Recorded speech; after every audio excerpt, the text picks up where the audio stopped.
हो गए ना, द्वितीय वर्ष की शिक्षा आपने ग्रहण कर ली है। एक बार सम्मान करते हुए, क्योंकि हम जो देश के लिए जीते हैं, देश में देता है सब कुछ, हम भी तो कुछ देना सीखे। जहां पर भी मर्जी पड़े मतदान करो, मैं मना नहीं कर रहा हूं, सब जहां जहां मर्जी पड़े, जो विचारधारा तुम्हारी हो मतदान करो, जहां मर्जी पड़े, जिसको चुनना है चुनो, परंतु कम से कम जहां पर हिंदुत्व का मामला है तो भगवानी ध्वज के नीचे खड़े हो जाना। सब भेदभाव भुलाकर, जाति ने, पंथ ने, ऊंच ने नीच, ये सब भुलाकर एक भगवा ध्वज के नीचे खड़े हो जाना। 500 वर्षों तक राम मंदिर के लिए हिंदुस्तान में मंदिर बनाने के लिए लड़ना पड़ा। अगर हिंदुस्तान में मंदिर नहीं बनेगा तो क्या लाहौर में मंदिर बनाओगे तुम पाकिस्तान में? 500 वर्षों तक हम संघर्ष करते रहे।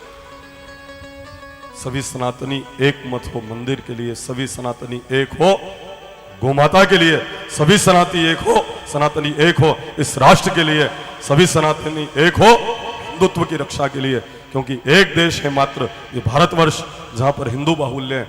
बाकी कोई भी देश, ये भी हालांकि धर्मनिरपेक्ष है। एक देश हिंदू बहुसंख्यक है नेपाल, वो भी हिंदू राष्ट्र नहीं है।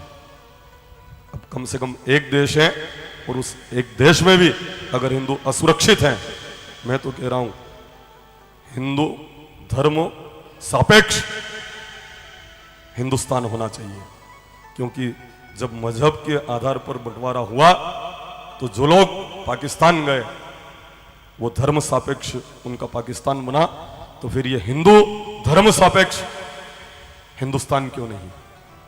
हम पूछते हैं कि धर्म सापेक्ष क्यों नहीं, धर्म निरपेक्ष क्यों? हम धर्म सापेक्ष की कल्पना करेंगे। क्यों?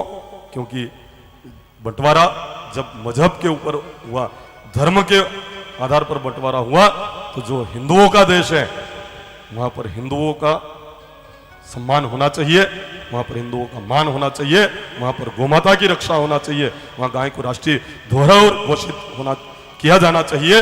और जब तक गोमाता की रक्त धरती के ऊपर गिरती रहेगी तब तक ये विपदाएं, ये प्राकृतिक प्रकोप धरती के ऊपर होते रहेंगे, जब तक गोमाता की रक्त धरती के ऊपर गिरती रहेगी।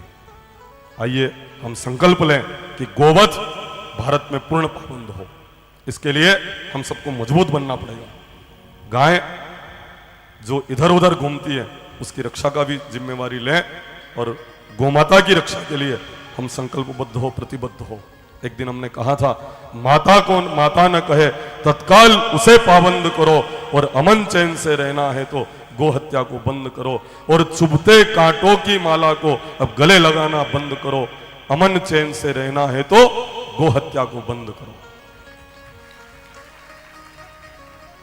इनके हौसले कैसे बुलंद हो गए? जहां पर पूरा मंदसौर पानी पीता है वहां पर हड्डियां और मांस ये वहां पर फेंक कर चले गए। जागनाथ मंदिर में, जावरा में गाय का शीश काटकर भोलेनाथ के मंदिर में फेंक कर चले गए। आप विचार करो, ये अंतिम युद्ध का प्रयास नहीं था इनका। निरंतर जो अपराधी वृत्ति के लोग हैं इनके लिए समुचित सजा का प्रावधान होना चाहिए। आइए जागिए और सभी सनातनी एक दूसरे की मदद कीजिए। बोले श्री सद्गुरुदेव की जय, भारत माता की जय, जय हिंद, जय भारत। क्योंकि ये अपना हिंद देश है, ये हमारा भारत देश है, इसकी रक्षा। और यहाँ पर जो लोग रहते हैं, कश्मीर से कन्याकुमारी तक रहने वाले सभी लोग सनातनी हैं और सनातन में विश्वास रखने वाले हैं। और जो नहीं माने, वास्तव में कभी न कभी तो इस सर्वे भवन्तु सुखिनः सर्वे सन्तु निरामया, इस भावना को सभी समझेंगे। आइए बड़ी श्रद्धा के साथ इस भारत माता को नमन करते हैं, भारत के वीर सपूतों को नमन करते हैं, और साथ ही साथ जो इस राष्ट्र के लिए अभी तक न्यौछावर हुए हैं उनको प्रणाम करते हैं, और अभी जो भारतीय सेना में जवान हैं उनको प्रणाम करते हैं, उनके परिजनों को प्रणाम करते हैं। मेरे वतन के लोगों जरा आँख में भर लो पानी।